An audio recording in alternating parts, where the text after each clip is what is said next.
Welcome to episode 25 of This Song Fucking Sucks. Today's guest, Kyle Clark, is on the Twitters at Kyle Clark is Rad. You can listen to his podcast, This Is Rad, and find his album available for download everywhere where downloads are available. Or if you would like a hard copy, you can find it at astoymerchandise.com. My man JP Von Hitchberg will be with his band Dinosaur Dick at Blacklight District Lounge on Thursday, December 8th in Long Beach, California. You can find my man Leonard Feingold with the Northern California Spasmatics on Friday, December 9th at Dan's in Walnut Creek, and on Friday, December 16th at Red Hawk Casino in Placerville. You can find my little EP everywhere downloads are available for download, entitled This Is Not Here, and all other Jeff Kalmbach-related news at jeffkalmbach.com. For show-related things, find us at TSFnS on Twitter, facebook.com/TSFnS. You can listen to playlists of our subject songs on Spotify and YouTube. Please don't forget to subscribe, rate, and review on iTunes. And of course, tell a friend. Make an enemy. You would not believe your eyes if 10 million fireflies lit up the world as I fell asleep. Today we listened to Fireflies by Owl City. This song fucking sucks.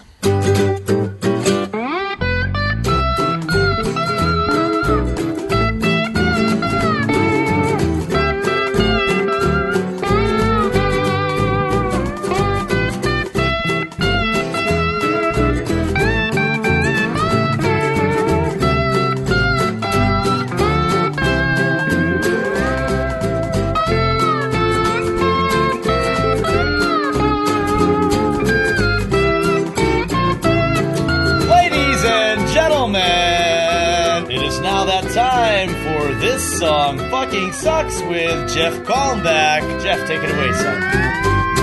The podcast where we listen to a song deemed questionable, objectionable, and generally unlistenable and ask why. How's it going, JP? It's wonderful to see you. Oh, thanks, pal. Good to see you, too, as always. How are ya? I am spectacular. Today we have a very funny comedian named Kyle Clark. He's the co-host of the This Is Rad Podcast, and his new album, I'm a Person, just came out a few weeks ago. How's it going, Kyle? Hey, guys. How's it going? It's going awesome. Pretty good. Well, it's going pretty good, except for the fact that I had to listen to this song like 5 times in a row to make my goddamn notes. But other than that... It's a real dark premise for this thing, because I feel like you guys just end up exposing yourself to awful things. Yeah, right? But then we finish off, on a positive note. There you go, so. Yeah. Sometimes.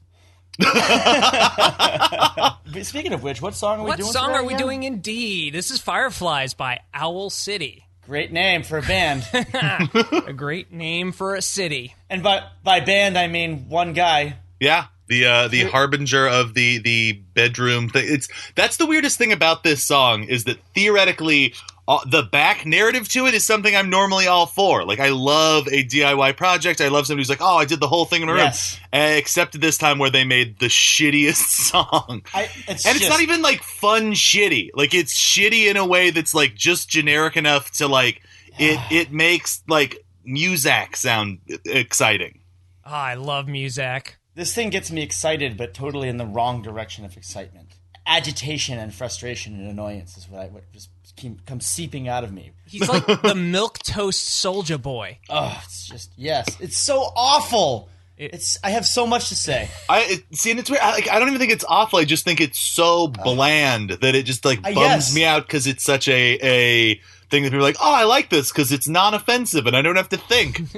If you could boil all the water out of a pot and you're left with the Disneyfication of music, this song is that crust on the bottom of the pan. I mean, For the longest time, I thought it was Postal Service. In fact, until you brought it up, I was like, sure this isn't Postal Service? Because I thought it was, what's that other band that has this really annoying singer's voice, too? Death Cabs for Cuties. That's who I thought it was. The same guy from Postal Service. From Postal Service. Oh, is it the same guy? See, but the difference I would say is that like even though like they are ostensibly like Postal Service are a band for like wieners, Ben Gibbard is a pretty solid lyricist, and like the Postal Service lyrics are actually pretty interesting. They have like weird like references to like the Kennedy assassination and all these like kind of like odd, interesting angles. Like Owl City, it's literally just a rhyming dictionary from a dumb person. It's so fucking stupid. I didn't even realize this when I was looking at the wiki that the guy who sings on it is, first of all, not the dude whose project it is. Oh, I did not know that. It's, in fact, the singer for Reliant K, Matt Thiessen. What? Really? Yeah. I did not know that. Featured as guest vocalist on the song. Because the main dude is some other guy doing research. Adam something or another. I've read over that, but I didn't pay attention to the names. Yeah, Adam Young. I just was like, they were saying something about he started this project when he was working in a truck factory or something, moving sodas around trucks or something like that. And he was bored with his life and started this project. I didn't even realize it wasn't the singer. Wait, did you say work factory? Yes. Like it's just a factory that produces work? It's Trump's America. Made up kind of thing. Yes. I like that. The perfect description that I love is when you brought up this song, Kyle. You called this the ultimate wiener song. It is definitely falls into the category of wiener music. Like it's music made by a wiener, like for wieners, and that's different than like sad sack music because like I like most music, like even things that are awful, like I can find interesting weird stuff with. Like I've gone so far over the hill from like hipster asshole who loves obscure things into finding weird poetry in like shitty things. There's no redeeming value in this song. Yes, I agree. It's in a very specific subset category of things that sound like they're deep, but are actually just like weird nothingness. Yes. And it's for a wiener to go like, here's a thing that sounds like emotions that I can put out. Yes, and he uses words, like the way he's creating these pictures in his words, he's creating these pictures of things that they're not painterly or creative. They're just a bunch of words that sound like they would. Well, he's describing a Thomas Kincaid painting. Is that what he's... If you think about it, like you think about the world he's describing, and it is just a Thomas Kincaid painting. And it's the most annoying thing about it is that you're expecting some substance. It seems like there should be some substance, and then you realize, oh no, there's none. There's absolutely none. So, like, for this particular song, it's just this on the wiki page. It says when they asked the dude, whatever his name is, Adam Young, to describe the song, he said, "Oh, it's a little song about bugs and not being able to fall asleep at night." Yeah. Geez, thanks for wasting our fucking time. Like, I don't give a shit. Absolutely. I don't give a shit. No subtext whatsoever. But even like that kind of thing could be turned into a good song from a good songwriter. Yeah, yes. Definitely. Like, yes, Bob Dylan wrote the words. Yeah, let's go with somebody who's not Bob. But even like Pink Moon from Nick Drake is like not a particularly deep song, but like it's well written and interesting in a way that like transcends its simple nature. Right.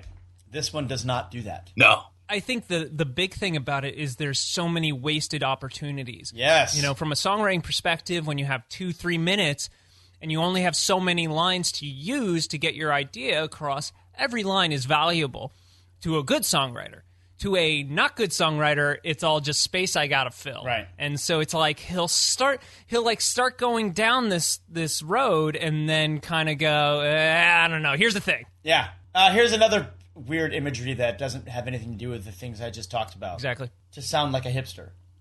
To me, the insidious nature of what makes this song a thing that I hate is not that like, oh, the lyrics are bad, or oh, it's the amalgamation of all of the pieces that come together and create, and then use this narrative of like, oh, I'm just a dude in my room, and like so often like stuff like that is, has this narrative of like, oh, that's how you get a band like Guided by Voices, or that's how you get these like cool, weird 4-track records of some guy who then like killed himself, and you find out he has 1,000 records in his garage and stuff like that. The flip side with this is like, it's a guy who came from like the DIY aesthetic of music and created out of that world bland music.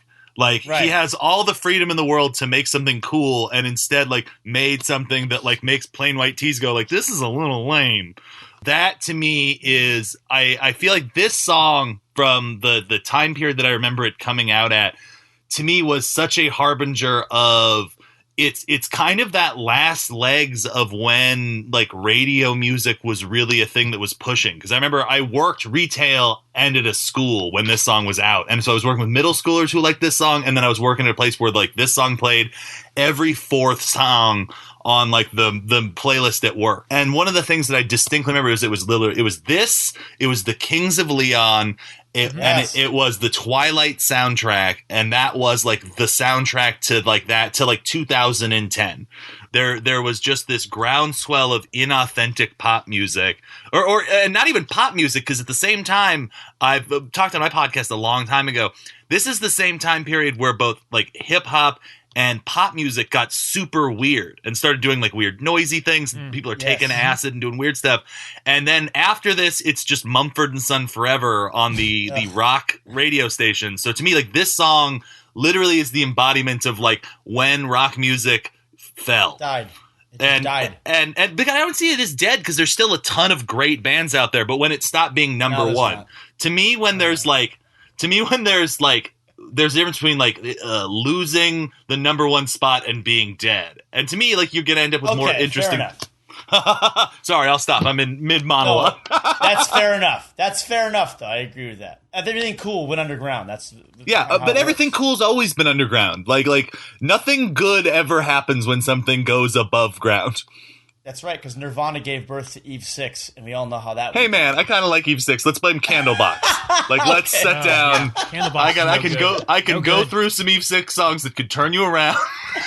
But wait, turn me around and turn it inside out. Yes. Okay. Oh shit.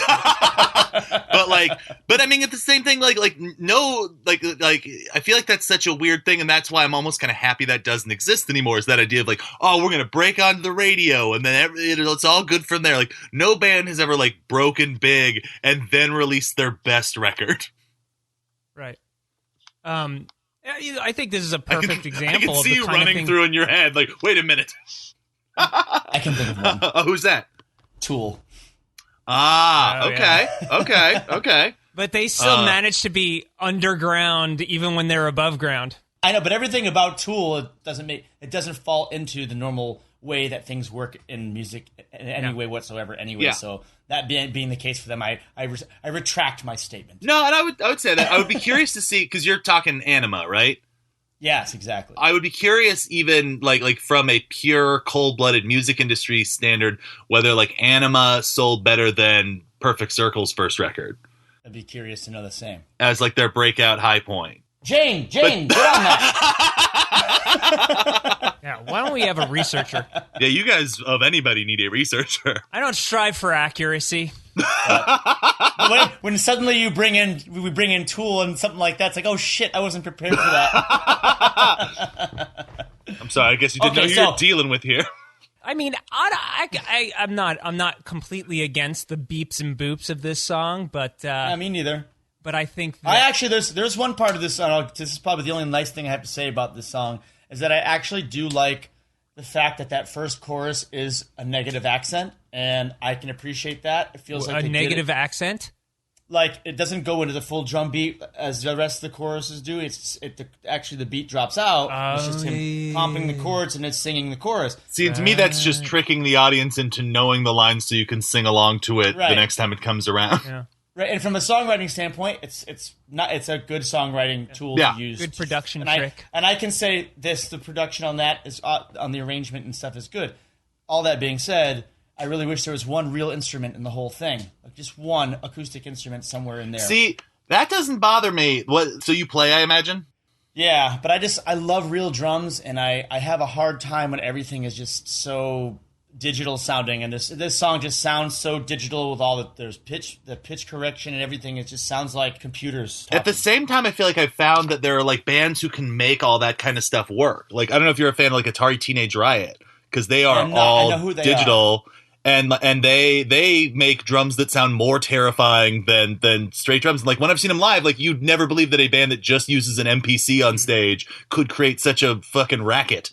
And I can say, like, Bjork. When Bjork does her synth pop stuff, it's awesome. There's not one instrument acoustic except for her voice, but even on this Firefly song, even his voice is digitized. Yeah. So it just sounds like just processed. You know what this makes me think of too is like this song is everything about like mid 2000, like the first decade of the aughts production value that I hate all in one song. Yeah, because it's bad soft drum triggers, like, and it is like weird Wienery synths that like don't push synths to do things. It's like noticeable auto-tune. It's like all of the elements that make records I hated through the 2000s all in like one song, just going like, look, here's every bad production trick. Because I was talking to a friend, like, we are far enough away now that people are starting to notice all those bad production habits from that time period. The only thing that would have made this song like worse to me is if there were real drums, because they would have been those bad Warped Tour quantized drums that every band had. Yeah. Oh man, there's no way to save this turd. It's just the way it is. But that being said, this turd fucking scored them so much acclaim. Yeah. I mean, they were number one in so many countries with this song. Yeah. They, he, it, whatever Owl City is. But like, US, the Netherlands, Australia. I mean, this is crazy. Denmark, number one. Ireland. Who the fuck wants to hear this song? What's wrong with all these goddamn white people? There's no way this could ever attract a person of color.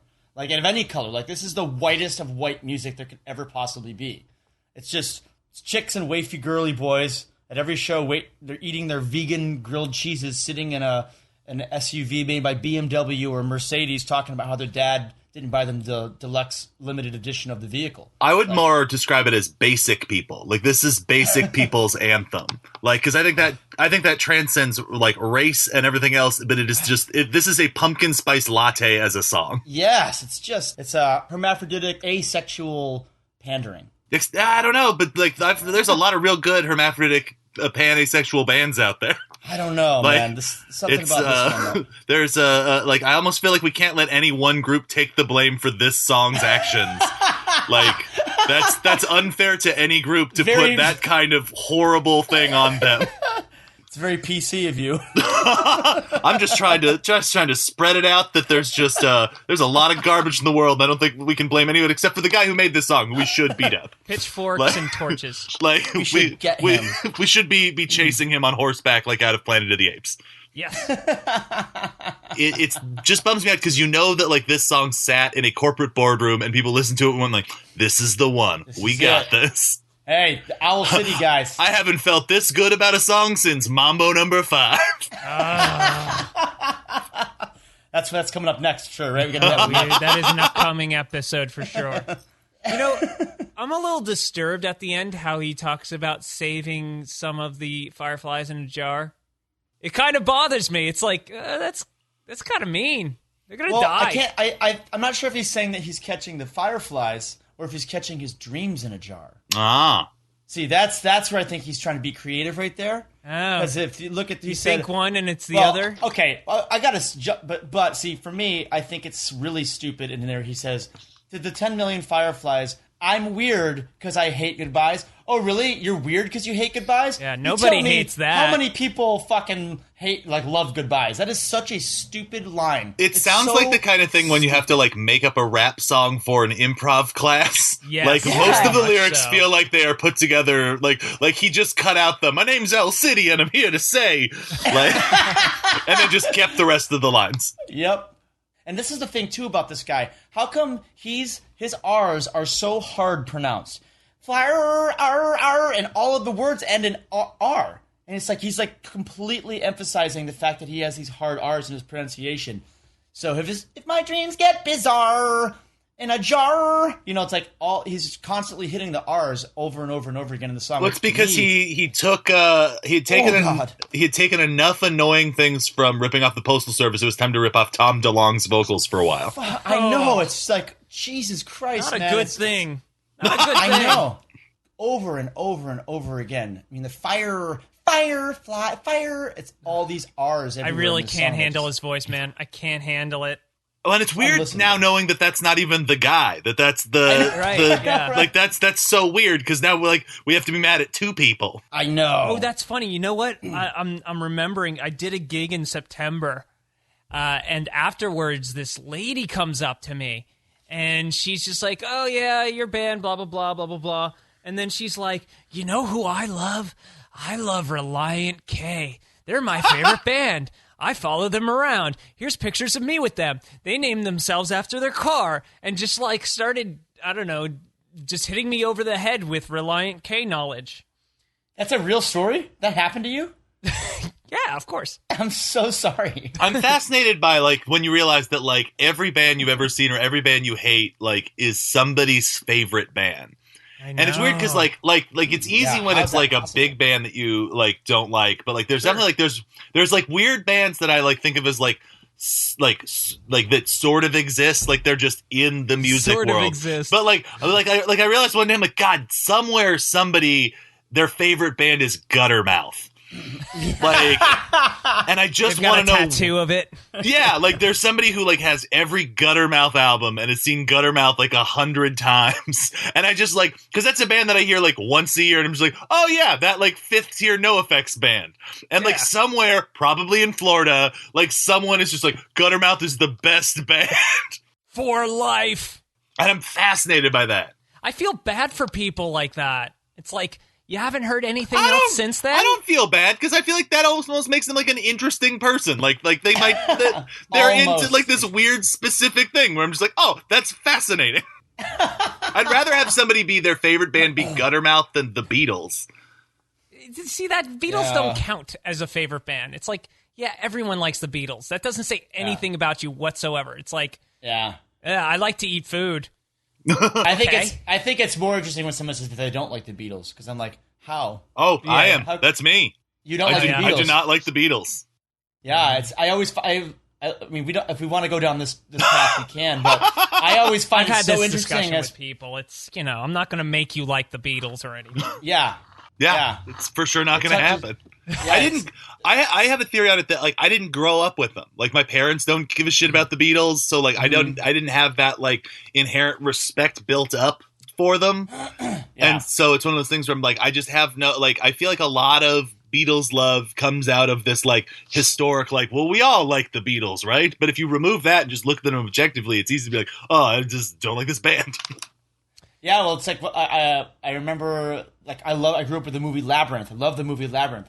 Well, then I was dating this girl a couple of years ago who had never seen it, so we watched it together, and she's like, "This movie is fucking stupid. Like, it's just a bunch of puppets, and this doesn't make any sense. And you like this movie?" And I was like, "This movie's so amazing! It's so amazing!" And he broke up with her on the spot. It definitely changed my feelings toward her for sure. Like, how can you not get this? But I think you're right, Kyle. When you don't grow up with certain things, when they come at you later in life, if you didn't catch it when it was going on or catch it at that point, it changes how you look at it. It changes your perception. For I had that. Like, I don't know if you had this like similar kind of thing, like where you have something that's like real specific that you grew up with that you then realize not everyone did. Like for me, it's Big Trouble in Little China, the John Carpenter movie. It's one of my favorite movies of all time. I grew up watching it a million times. It's only been in like the last decade that I've learned not everyone did that, and so I'm just like, oh, you mean this isn't a beloved movie you watched as a child? Over and over again. That was me with Rocky V. I saw Rocky V a million times because it was recorded off of HBO and it was the only video cassette I had, and I know every line of Rocky V. Why Rocky V? It's the worst one. I know every line of the goddamn movie. There you go. So we both shared that experience. Oh man. Okay, let's get back to this goddamn song here. What were we talking about again? One of the things that bothers me is just the straight grammatical thing of at the end of the chorus where he goes, because everything is never as it seems, right? I don't know if that's grammatically correct, and it could be, but shouldn't it be because nothing is ever as it seems? Yes, but that didn't fit the rhyme meter. You know, there's these multiple scenarios that start going on in my head, and I just completely lose the song and start going, so... was he doing that because he thought he was clever? And I'm like, oh, I'm kind of flipping which one is the negative, and then I'm doing this thing that's gonna, and then people will be like, oh, you're so smart. Or is he just like illiterate and he thinks that's the way it's supposed to go? I think he's trying to sound deep. Yeah, he sounds illiterate. Agree group of guys who were in a band I was friends with in high school who had a lyric like that used to drive me insane, where like the end of a chorus was, some recognition would be nice, but the things I do are not suffice. And it should be like, will not suffice. Right. Yeah. But like I got into like heated arguments with them because it was already recorded, so they're not changing shit. But I'm just like, guys, that's for sure not right. And I'm not like a grammar person, but it was just one of those things like that just doesn't make sense. Like that's just. I know. I mean, lyrics don't have to, follow strict grammar in any way, but when they sound like. Well, it comes down to that artistic thing of like, does it sound cool? Because if it sounds cool, you can get away with anything. Yes, and that's my Noel Gallagher argument all the time. Because he always gets away with it. He always does. He always does it all the time, and he's so good at it. And you're like, that sounds like something. That sounds interesting, and you can creates an image in your head. But this is like the opposite. You must know something that I don't. Yeah, kind of thing. Yeah, exactly. Like, oh, what does he mean? Noel's like, oh, I was looking at a sign on the way to record the lyrics. I wrote down some shit and walked in and sang it. It's like, oh, okay, Noel, you're just awesome at it, I guess. Good for you, buddy. Jesus. His whole thing is, if you don't like what he says, he'll fucking punch you in the mouth. So there's that too. He's also like, if you don't like what I say, then go fuck yourself. He's like, does not care at all. No. Yes. This is true. What I don't understand about this song is because like I was watching the video. Why is this fucking guy in a kid's bedroom playing with toys? He's a pederast. I think it's supposed to be that the song is from a kid point of view or like a young man's point of view. Yeah, but it just makes me feel super creeped out. That innocence of life, man. Oh, that children are precious. I feel like there's like some kind of connection to where it's supposed to have this like nostalgia vibe. Yeah, oh for sure. So you're supposed to feel nostalgic about childhood. So he's writing a weird Member Berries song. But it's a Member Berries for a Postal Service song from 3 years before this song came out. Okay. Because for me, it immediately made me think of what I think of people that would listen to this music, that they live with their parents still and they haven't grown up to be men yet. They probably don't have pubic hair even though they're 30 years old. They're like, wafy and I feel like you're describing someone with a horrible medical disorder. Like, they're being cared for, like they can't grow up, they're hairless, like they're underweight. This song was written by the Bubble Boy. They don't have alopecia. They definitely can't grow a beard, even though they should be able to grow a beard because they don't have enough testosterone in them to do it. They can't go out in sunlight. It's just, I don't partially know. Blind. We're just describing like a weird albino man. His left arm is a nub. When I hear this song, all I think to myself is, man, I bet this guy has really soft hands. Like, that's just what I think. That's what I think when I hear this It's song. slightly moist. They're just soft and damp. Yeah, it's just... I wouldn't be surprised if he wears a bib when he's at a restaurant to stop food from falling on his shirt. Well, I mean, but that's just fun. It has a lobster on it. Yeah, but not just at lobster places. But he's not at a lobster place. But I wouldn't be surprised also if when he's going out on a date, his mom drops him off at the restaurant to meet the date. Like, even though he's a grown-ass man. It's just everything about this guy just sounds like he's been coddled by his mommy. I don't know. It's just... And then he wants to hug bugs. I mean, get hugs from bugs. Oh, yeah, the hugs thing is so wrong. It's just, dude, just grow up. No That's hugs, how I feel when man. I hear this song. This guy needs to grow up. I'm trying... Is there a song that has, like, the word hugs in it that's cool? Huh. Oh, that's a good question. I bet we can find a Cannibal Corpse song that has the word hug in there. There you go. Hugging a dead body. I imagine there's like an anal cunt song called like Go Hug a Meat Grinder or something like that. Yeah, something like that, yeah. But ooh, I'm sure Anal Cunt's got a hug in one of their songs. They definitely do. Yeah, they're the kind of cuddly band. Yeah, they're warm and fuzzy. That takes me out of it, man. Hugs and bugs? When he starts talking about hugs, I'm like, you know what, man?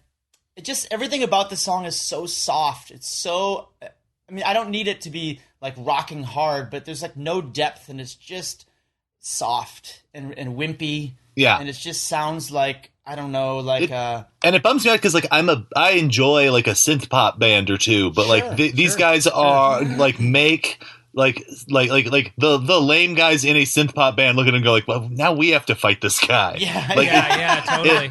It just feels like it amalgamates the worst elements of a lot of like good genres or good bands into this sort of like sanguine, like lame thing. Yeah. Did either of you guys in your research listen to any other tracks from Owl City? Because I for sure did not. But, no, I did not. But no, like I know they like there must be an album. I want to know what like the songs that aren't singles on a record like this are. Right, and this one's called Ocean. Ocean City or something, or Ocean. Yeah, this Cloud one's called Ocean City. Ocean Eyes. Oh, Sorry, there we go. This one's called Ocean Eyes. Okay. Ocean City's in Maryland. All these words are just so hipster, though. Like, everybody's got an animal in their band name, you know, and it's just, come on. Try harder. That's how I feel. Could this guy... I feel like there's a lot of effort in this, but it's like the wrong kind of effort. But it feels like corporatized effort. Yes. Suit and tie effort. It feels contrived. It just totally feels contrived. Sounds contrived. He just sings, I can't stand his voice. His voice is unlistenable. But again, that's not the Owl City guy. I think what we're learning is we all hate the band Reliant K. Yeah, that's for sure. Which is a Christian rock band, apparently. I believe so, yeah. Yeah, that's... Which is Owl City or Reliant K? Reliant K. I did not know that. Did not know that. They're in that weird subset of like Christian pop punk bands that like sort of snuck into the secular Warped Tour world. Oh, there's that other one that was like that. MXPX? Not MXPX, because they're straight punk. There's another one that was later that was like less punk, more just a rock band. Evanescence. Oh no, Lifehouse. No. Not Lifehouse. Oh my God, there's so many of these. Jars of Clay. Holy shit! Wow, look at this. What was the hardcore band? Was it was it Under Oath? That's the like Christian leaning hardcore band. Yes. No, it's the one with my buddy from Terminator. What the hell? Austrian Death Machine. What the hell's the guy's? Oh, they're As I Lie Dying. As I Lie Dying. They're supposed to be Christian. That's it. That's the one. Yeah, As I Lie Dying. The guy who's in fucking jail because he for hiring a hitman to kill his wife. Yeah, he's a Christian. So, that makes sense. To be fair, that's super in the Bible. Yeah, that is true. But it also, his defense was, I was all hopped up on steroids, so I wasn't able to really make good decisions. Oh, that's fair. Because God, he should have prayed way harder. Yeah. Idiot. You got to pray the gains. Yeah. Clearly didn't pray. God, now I'm not going to think of this band. There's so many bands that I thought like, oh, you kind of know what I'm talking. I think you're thinking of Creed. I'm not thinking of Creed. Even God disavowed Creed. Shit. I don't know. But yeah, there's a shocking number of Christian-leaning bands when you start looking under the surface. Yeah, the under-the-table Christian bands, like, they're trying to get this thing. It's like, well, if we kind of say we're Christian, we'll make a ton of money because the Christian people love that shit. But if we don't say it overtly, then we won't alienate everybody else. Right. That should say something about your message in the first place. Like, as if this is your thing to hide this aspect of your band, then maybe you're embarrassed about that. That's like, that should tell you something. It's like, I don't want my girlfriend to meet my mom. Why is that? There's something there if you don't want your girlfriend to meet your mom. You're hiding something, right? You're not being true to yourself. So if you're not going to be true to yourself and you want me to be your fucking fan, be fucking true to yourself. Don't jip me. I want to like you for who you are, God damn it. There's our Andy Rooney moment for the episode. Yeah, he does that pretty much every time. I love it. That's why I keep him around. I have a thing with posers, I just posers, man. That's fair. Yeah. So, want to get into some lyric rewrite action? Sure. So, who wants to go first? You want to go first, JP? Yeah. Do I want to go first? Are you sure you want me to go first? You want to go first, Kyle? Sure, I'll go first. Kyle taken by the reins here. You would not believe these guys and the length they go to disguise the fact that these lyrics aren't very deep. Yeah. Oh, that's very nice. I like that one. It's perfect because it's about the song. I love it when you make it about the song. I love it. I did the same. The same lyrics? This is a stupid song, equivalent to a dong, sleeping with pus from a disease. Oh, there we go. Pus from a disease. Those lyrics smell. Yeah, this is how I feel about this song. Okay, so I just went a completely different direction because, I don't know. You might end up traumatized if 10 dudes with creepy eyes beat off as they watched you fall asleep? I don't know how you guys fall asleep, but that's pretty much standard in my room. Yeah. If I look sleepy the next day, I'm like, there were only 9, so I couldn't quite get there. They're all dressed as sheep. Is that weird? Is there anything else you wanted to say about how much this song sucks? I have gone over all my notes, and I basically just have, this song is fucking stupid. I didn't get to say there are no bearded people that like this song. But I think other than that, I got pretty much everything out in my little notes over here. So, here's an interesting point. The second half of the second verse, where he goes, "A foxtrot above my head, a sock hop beneath my bed, a disco ball is hanging by a thread." I kind of started instinctively rewriting those lyrics and going, well, it's like a dance, and then it's over something or near something. It's a 2-step with Uncle Fred. It's a rumba behind my shed. It's a quinceañera near Merced. And then I just realized, as I started doing that, like, all you have to do is if you took a dance and then one of those preposition of place in front of, behind, next to, between, and then just an ED noun, you can just generate your own lyrics to this song. Now you just got to loop the beat and then just do like a 30-minute version where it's just that verse going on for like 40 bars. Jane, get on that, Jane. Do one of those websites where it just randomly generates lyrics to Owl City songs. A clog dance below some guy named Ned. And it's random. A jive between 2 piees of bread. A wheelbarrow race beneath the shed. Yeah, all these things. Lindy hop below a quadruped. There we go. There we go. Are. And on top. Yes, so on and so forth. It writes itself, really. Well done, my friend. I only have one hashtag so far. What's that? That's all I have. Wienery Synths. So we'll use Wienery Synths, hashtag Wienery Synths as the hashtag for lyric rewrite. So if anybody listening wants to do their own lyric rewrite for the first phrase, hashtag it Wienery Synths with a Y. Like wiener with a Y on the end of it. Yeah. Wiener E. So at this point, I want to check out the segment we call What Did We Learn Today, Children? And one of the things we learned today is we don't hate Owl City as much as we hate Reliant K. Yes. Yeah. We learned that there are way more Christian bands floating around under the surface than you might think. Yes. We learned that this guy has very soft hands. Right. But also, I learned that when he does get dropped off and to dinner on his date and go in and eat with a bib, it doesn't have to be a lobster bib. It can be at any restaurant. Yeah.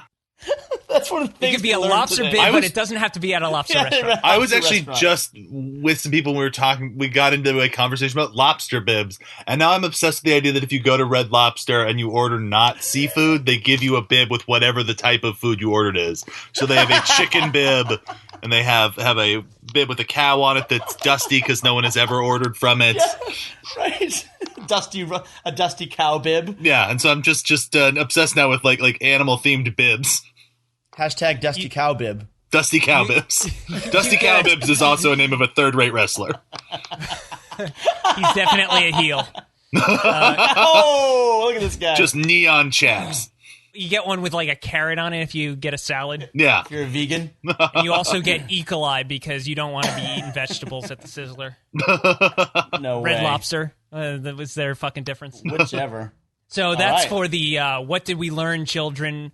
And then let's do the song fucking Jams. All right. A pleasant alternative. Talk about something that doesn't totally suck. JP, would you like to go first, my good sir? Yes. So I've been actually wanting to bring this artist for a long time because he's one of my favorite artists of all time. His name is Mark Lanigan. Yeah. Formerly of the Screaming Trees, formerly, or I guess he's currently of Queens of the Stone Age when he's sporadically in there, but he also has many. Well, he's never been out, really. It's just that he's kind of like one of the extraneous members also of the project. The Gutter Twins. The Gutter Twins, yep. He's got so many projects that he's got his hands in. His solo records are so fucking good. So good. So the song that I had kind of put this song to rest because after my last breakup, it was sort of hard to listen to. But sorry, that was not an appropriate place to laugh. But this song is off of his most recent solo album, which is a covers album, a collection of covers called Imitations. And it's a third track on there called Deepest Shade, which was originally sung by the Twilight Singers. And what's cool about this album as a whole is that he took a bunch of songs that like influenced him as a kid, like when he was in the 60s and 70s, but also stuff as he got older to be a man and covered them. And they all have this really cool vibe to them where they're all sung by male singers. That's what I think is what it was saying. But they may not necessarily be sad sounding songs. Like the lyrics may not be sad, but everything feels very like, you know, sad and sorrowful throughout the whole album. And this particular song, it's more like it sounds like a love song, but everything about it and the arrangement of it, it's like super lush and warm tones. And I love vibraphone so much, and it has a vibe on it, played by Barrett Martin, who is also in the Screaming Trees, and he's a drummer. Duff McKagan plays bass on this song. Oh, cool. So you got, and then Mike Johnson is a guy he's used on like every record that he's done as a solo artist. Mike Johnson, he's got a very familiar sound when you hear it. It immediately starts off with an arpeggiated guitar. It definitely has an old school sound to it, but the song was written in like the 2000s. Yeah, the Twilight Singers are a very recent band. So I was surprised to learn that because it doesn't sound like a new song at all. It sounds like a song from the 50s or something. I think he has toured with them before. He has. So he's sang on some of their records, and I think they're up in the Bay Area somewhere, I want to say, right? They're like Oakland area. But I should know that. By you! Yeah, it's by you, brah. Yeah, they're my neighbors. Oh, yeah. They're just out of frame right now. But what's cool about the song is like it's very simple. Like it's a very simple song, and the lyrics are about, you know, loving your love or whatever it is, and like giving all your love to the person. But the way that it's sung is sad. It's like the music is so passionate and lush, and he sounds like a broken old man who, I mean, he's getting old now, but he sounds like it, and everything, like, all the emotion is coming out of his voice. It almost doesn't quite match with it, but it does at the same time. But lyrically to musically, it's sort of off, but it's supposed to be that way. That was why what this whole thing was about.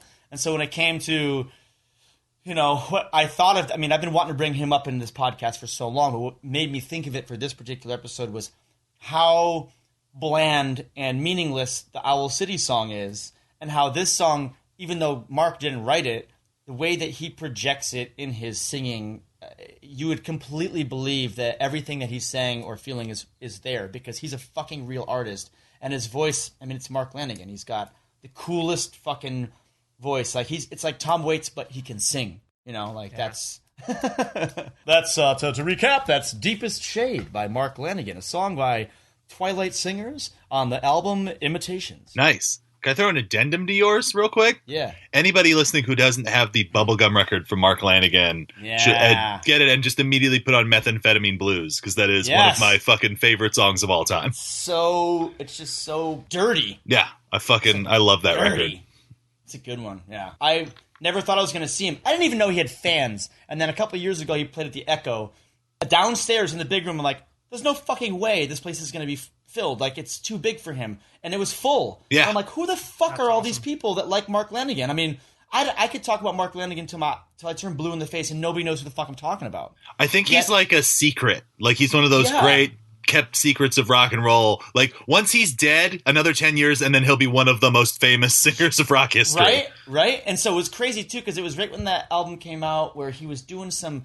Like, he was adding new elements, like the synth beats in there, and it was weird. The music was weird, but I was standing right next to Josh Homme, and Josh is standing there, and Josh is like 10 feet tall, and he's, like, dancing to the song. He's the only fucking person that's, like, getting off in the whole place to what's happening. Everybody else is kind of standing there very confused.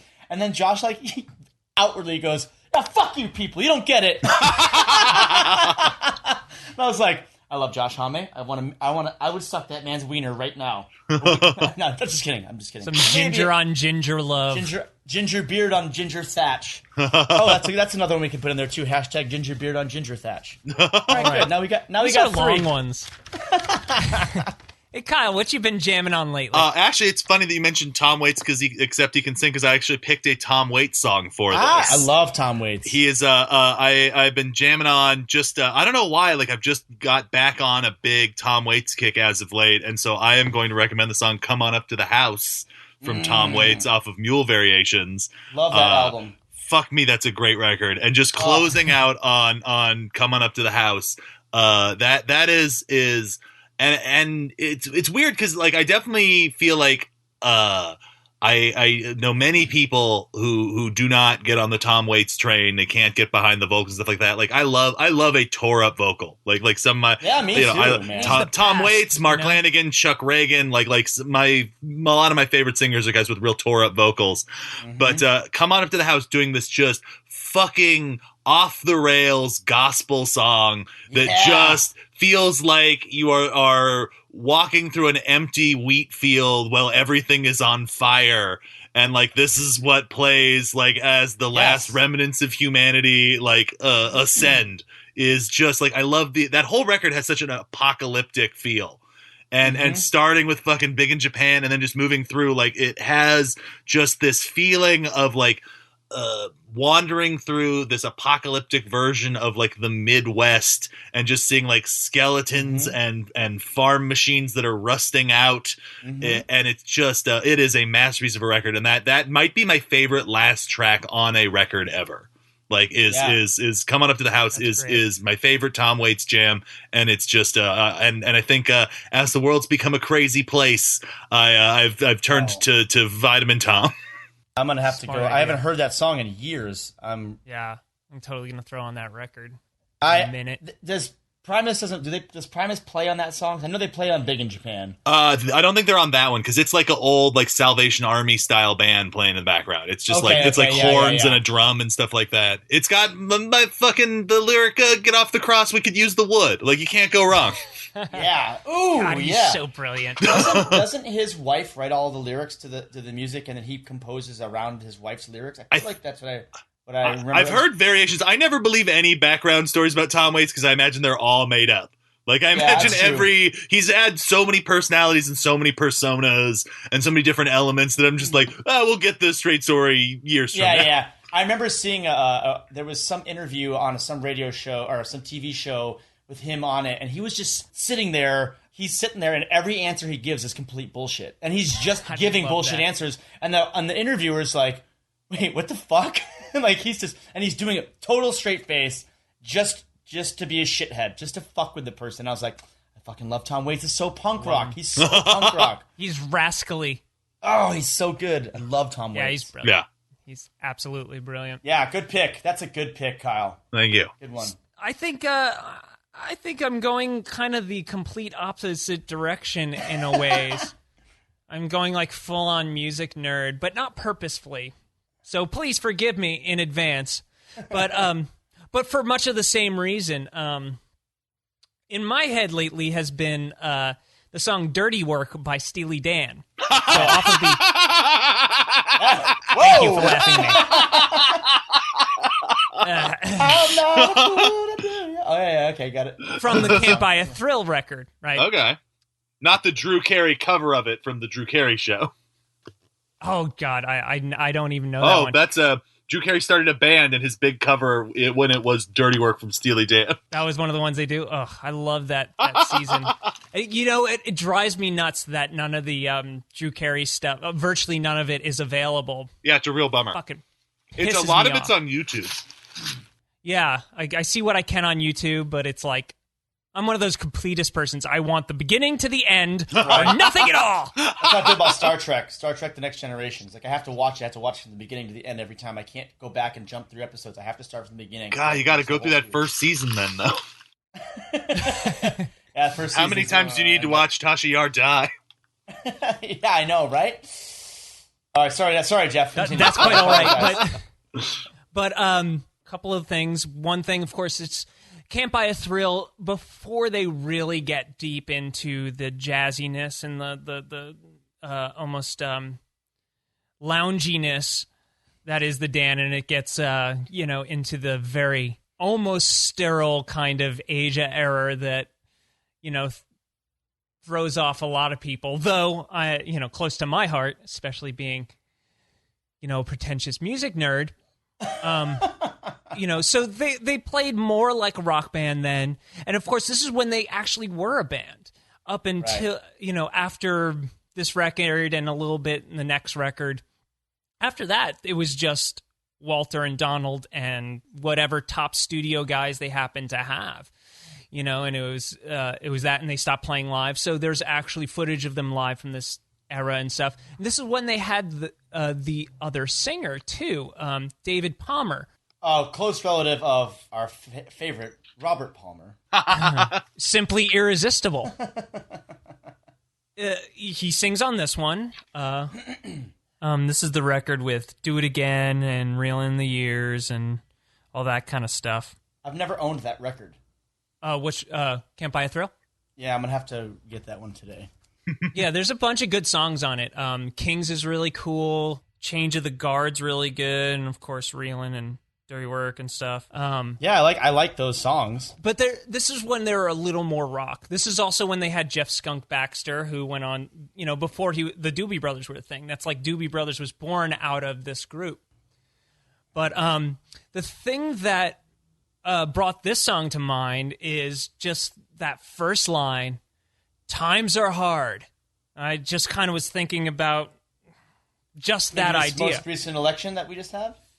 A confluence of things. That's not unincluded, but multiple things I don't want to get into. But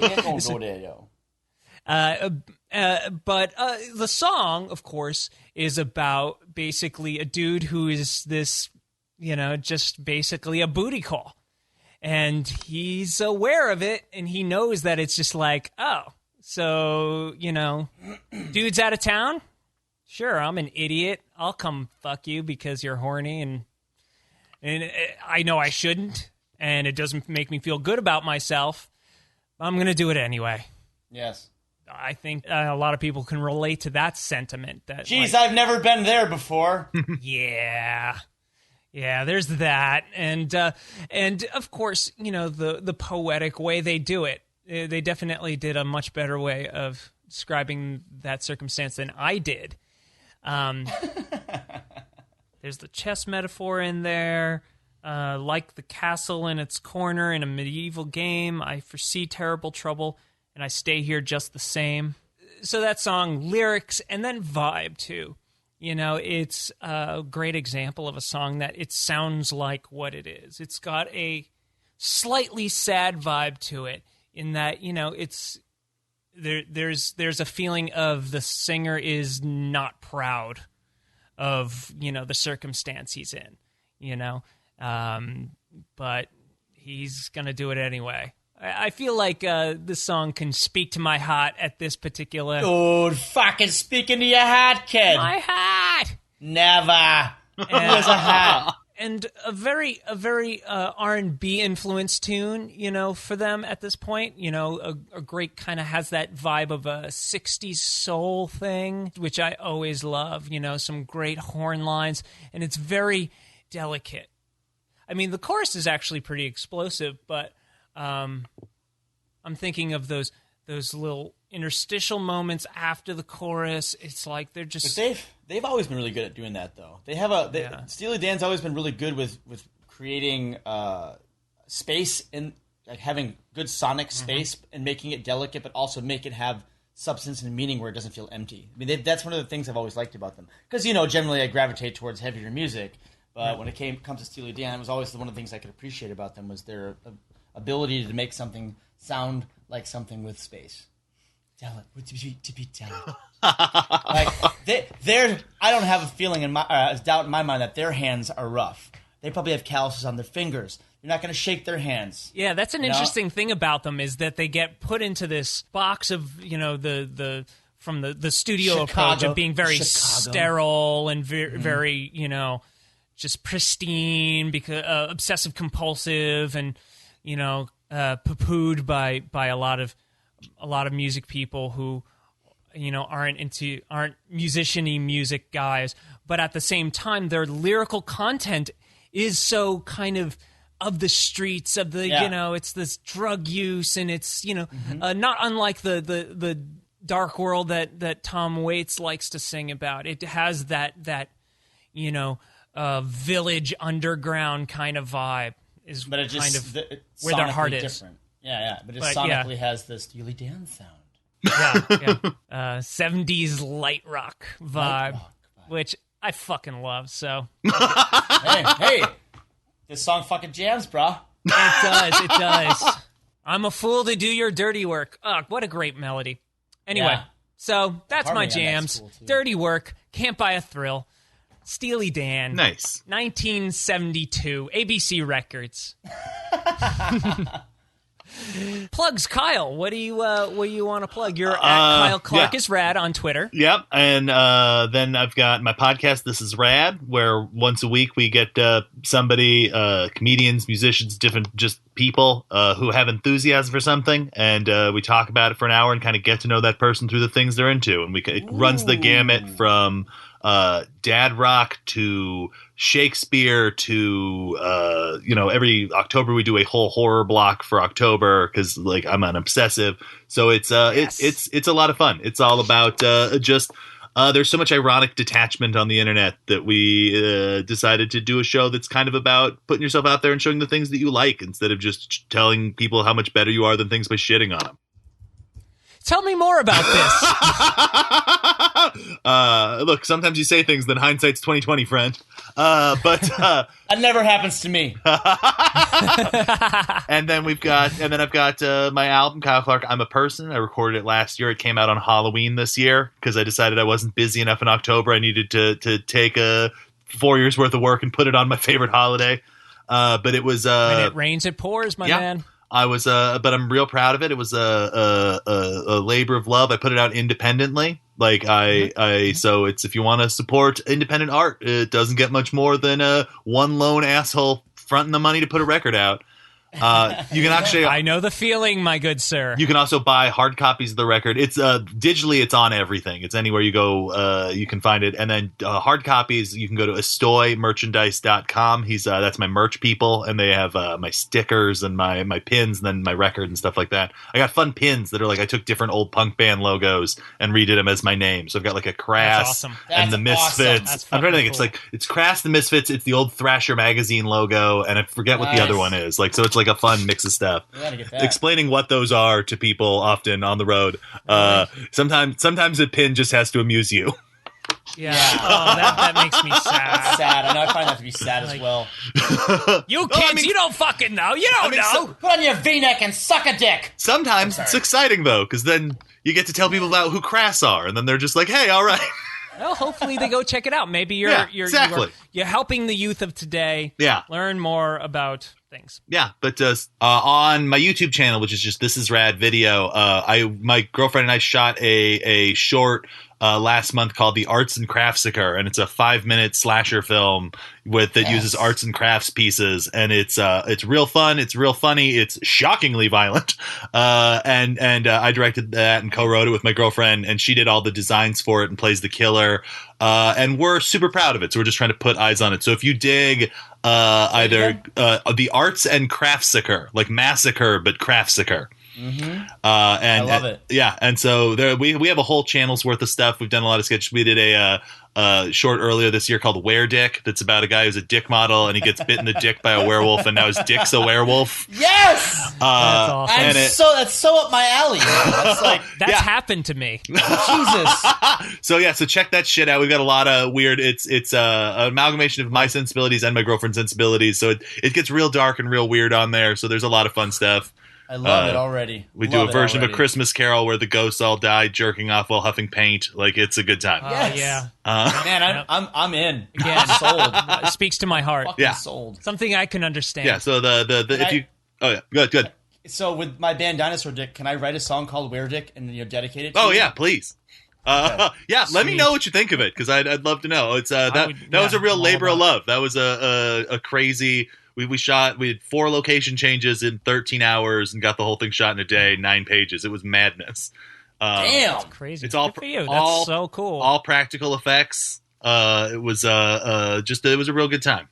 How about you, JP? Yeah, what you got? Dinosaur Dick has a show at the Blacklight District Lounge in Long Beach, California. On the 8th, Thursday the 8th, we are playing looks like we're playing with some fucking metal bands since we're playing with the one and only homophobic fecal philiac. Kyle's favorite band, Homophobic Fecal Philiac. A lot of F alliteration on that one. Yes. And then your favorite band, Cheese Grater Masturbation from San Antonio. There we go. All right. We're playing with them. They know what I do. Just a night of easy listening. Yeah, it's going to be really mellow. It's going to be really nice. We're playing at 10 o'clock, or we're playing at 9:50, but I'm sure it's going to be 10 o'clock. I don't know. We'll see. I haven't played this venue, but this is a cool place that I love Long Beach. It's a good time. We're looking for a scene and like playing with like-minded things. What kind of stuff is your band? It's basically like Dillinger Escape Plan meets the Dead Kennedys. Oh, okay, cool. Oh, nice. Every song is about a minute to a minute and a half long. Our set's 30 minutes. We usually play 20 songs in our set. Oh shit.